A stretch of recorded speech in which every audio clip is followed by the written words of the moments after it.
की लड़की थी, काशी नरेश की। तो कितना बड़ा बल था उनकी काया में, ससुराल कहां से कर दी। श्रोता बंधु, धृतराष्ट्र महाराज का विवाह जो हुआ था वो सुबल महाराज की लड़की थी जिसका नाम था गांधारी। महाराज पांडु के 2 विवाह हुए थे। बड़ी रानी का नाम था कुंती और छोटी रानी का नाम था माद्री। सुतपा नाम की लड़की से विदुर महात्मा का विवाह हुआ था। गांधारी के जो बेटा पैदा हुए थे वो 100 पुत्र जन्मे थे। एक बेटा दासी से जन्मा था जिसका नाम योत्सु था। महाराज पांडु के 5 पुत्र थे, 3 कुंती के थे और 2 माद्री के थे। तो जब ये बेटा बड़े हुए आपस में कलह रही, कलह हुई तो गंगा पुत्र भीष्म ने धृतराष्ट्र ने, जब दुर्योधन कलह करता था, बड़ा था सबसे, तो उस राज का बंटवारा कर दिया। 40 गांव पांडवों को दे दिया, समस्त राजधानी का मालिक उसे बना दिया। लेकिन उस दुष्ट को फिर भी चैन नहीं पड़ा। एक दिन उस पापी ने जुआ का खेल करवाया। जुआ का खेल हुआ हस्तिनापुर में। लेकिन एक बात ध्यान से सुनना मेरी, जुआ जैसा खेल नहीं अगर हार ना हो तो। कितना बढ़िया खेल है। 1 लाख रुपया दाव लगा दो, पत्ता सूदो पड़ेगो तो लखपति हो। जुआ जैसा खेल नहीं अगर हार ना हो तो, और भाई जैसा संबंध नहीं तकरार ना हो तो, और मित्रता जैसा रिश्ता नहीं गद्दार ना हो तो, और खीर जैसा भोजन नहीं बीमार ना हो तो। ध्यान रखना, मित्रता का रिश्ता सबसे आगे है। जितने भी रिश्ता है धरती पे हमारे तुम्हारे बीच में, सबसे ऊंचा रिश्ता है मित्रता का। क्यों? आप आजमा के देख लो। ऐसी अनेकों बातें तुम्हारे पेट में रह जाएंगी जिसे ना आप घरवाली से कह सकते हो, ना बेटे से कह सकते हो, ना बाप से, ना भैया से। उसी बात को तुम अपने मित्र से कह सकते हो। लेकिन मित्रता तब तक ही अच्छी अगर गद्दारी न हो तो। बस जुआ के खेल में आज 5 पांडव सब संपत्ति को हार गए। वो कपट का जुआ हुआ था। मामा शकुनी ने पांसे फेंके थे, अंत में दाव हार गए। 12 वर्ष का वनवास और 1 वर्ष का अज्ञातवास। जो अज्ञातवास था उसमें यह नियम लगाया गया कि अगर ये 5 पांडव फिर कहीं देख लिए जाएंगे तो 12 ही वर्ष का वनवास और 1 वर्ष का अज्ञातवास फिर दे दिया जाएगा। तो 12 वर्ष का वनवास आज पांडव वन में व्यतीत कर रहे हैं। श्रोता बंधु, भगवान कन्हैया इनके मददगार बने रहे, द्वारकाधीश मददगार बने रहे। आज 12 वर्ष का वही अंतिम दिन है। कल से अज्ञातवास शुरू होना है। तो धर्मराज अपने भाइयों के बीच में बैठ करके और सलाह कर रहे थे धौम ऋषि की कुटी पे कि अब आगे वो 1 वर्ष का समय कैसे कटेगा, कैसे कटेगा। बस सलाह ही मिला रहे थे। श्रोता बंधुओं, 5 भाई थे और 6वीं द्रौपदी थी। 6वीं द्रौपदी थी। जब सलाह मिला रहे थे तो सामने आया कौन है? अरे धर्मराज जब बैठ गए और भाई अनुति नीति मिलाई रे।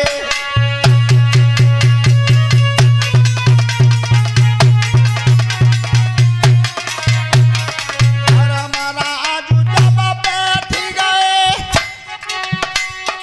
भाई अनुति सलाह मिलाई रे। ब्राह्मण पेड़त बैठ गए एक हिरन पहुंच गो आई रे। और मंथन पेड़ पर टांग दई वो सींग में गई फसाई रे।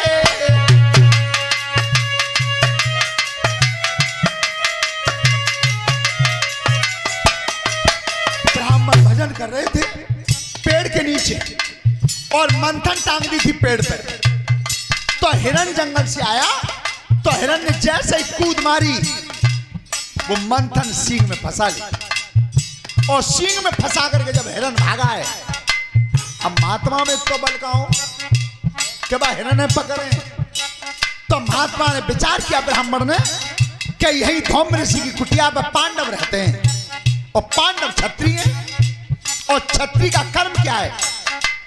ब्राह्मण की, नारी की और गाय की रक्षा करें। वो ब्राह्मण, वो क्षत्रिय है। तो आज वो ब्राह्मण जैसे आए हैं क्या,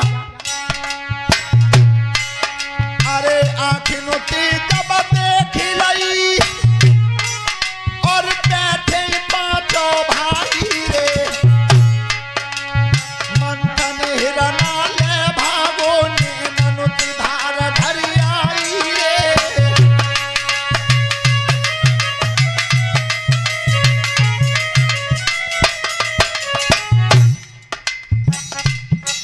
सोचा खन बिन करी कंदनुति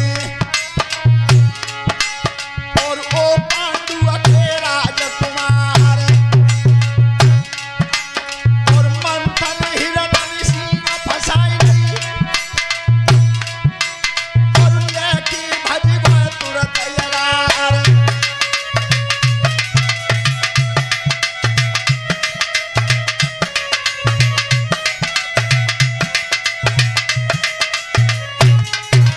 मेरी बात ध्यान में लाओ, मंथन धर्मराज लौटाओ, लौटा दो।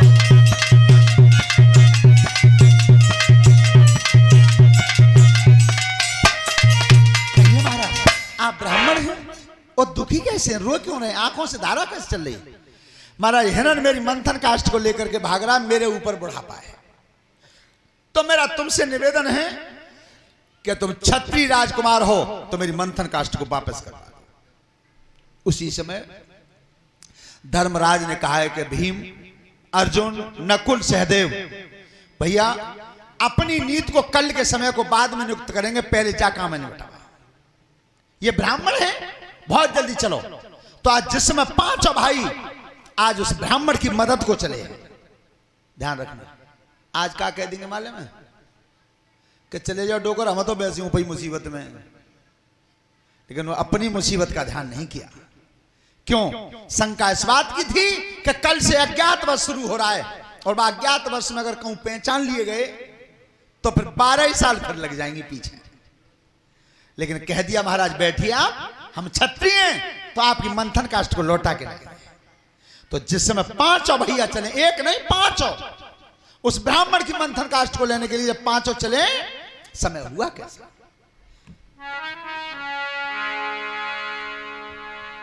अरे सोच समझ के खड़े भये, नए पल की समय लगाइए,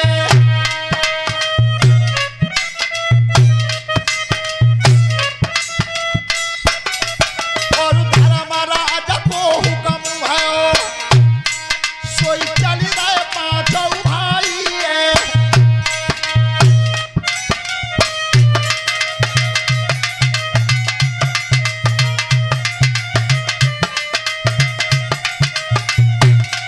और धर्मराज को हुक्म भयो, सोई चल रहे पांचों भाई। और बीच बनी में भाग रहे जय महाराज शिव बताइए।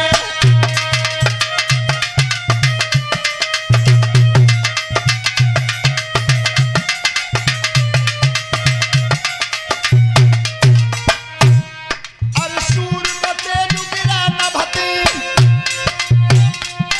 और सब काया यकुलानी, और धर्मराज भाई भैयन थे एक घूंट पियाए पानी।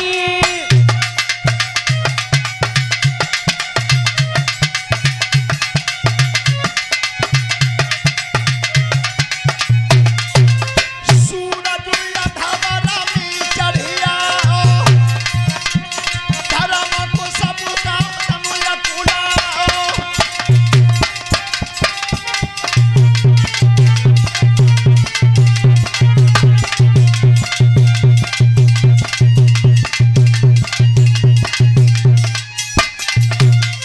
पूरा बदन बेचैन हो गया भैया नकुल।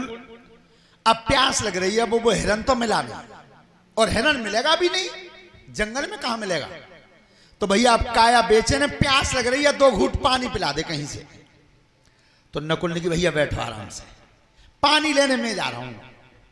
तो नकुल आज जंगल में पानी ढूंढ रहे हैं अपने भैया के लिए। यह था भाईचारा। पहले बड़े भाई का इतना बड़ा सम्मान होता था। तो 4 भैया बैठे रह गए। जब नकुल पानी के लिए गए, अब जंगल में पानी नहीं दिखाई दिया। लेकिन नकुल कितने बड़े विद्वान थे, विचार किया कि अब पानी हो कहां सकता है, कहां हो सकता है। तो ऊपर को देखा कि आकाश में पक्षी उड़ रहे थे। सोई नकुल समझ गए जहां ऊपर पक्षी होते हैं तहां नीचे पानी होता है। जब आगे बढ़ के गए तो एक सरोवर बना हुआ है बहुत सुंदर, उसमें एक यक्ष स्नान कर रहे हैं। जिस समय वो जल में डूबक मारते हैं, चारों तरफ को पानी फैल जाता है, और जैसे ही वो बाहर निकल के आते हैं, पानी उसी में समा जाता है। तो आज नकुल सोचते हैं कि मैं अपने भैया को पानी पिला दूं। लेकिन जैसे ही पानी भरने के लिए आज नकुल ने उस सागर में पैर देना चाहा, हुआ क्या,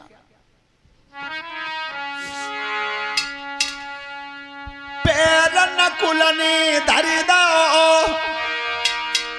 भैया पे गिर रही गाजे, पानी में दाना हाथ है, ऊपर थी भैया आवाज है। पानी भर नहीं पाए, तब तक आवाज आई है ऊपर से कि नकुल रुक जाओ, जब तक तुम मेरे प्रश्न का उत्तर नहीं दोगे तब तक न पानी पी सकते हो न पानी ले जा सकते हो। लेकिन जो बाड़ी ऊपर से आ रही थी, आज नकुल ने उस पर ध्यान नहीं दिया। जब ध्यान नहीं दिया तब अरे जब आगे बढ़ गयो ज्ञानी,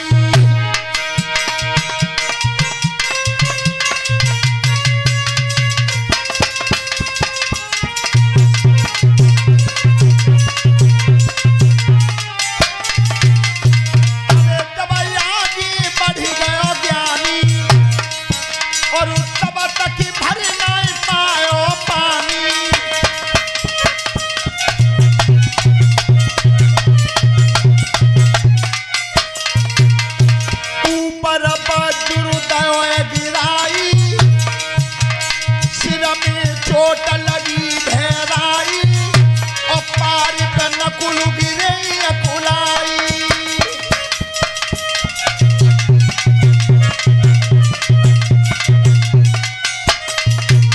आज नकुल के ऊपर वज्र प्रहार हो गया।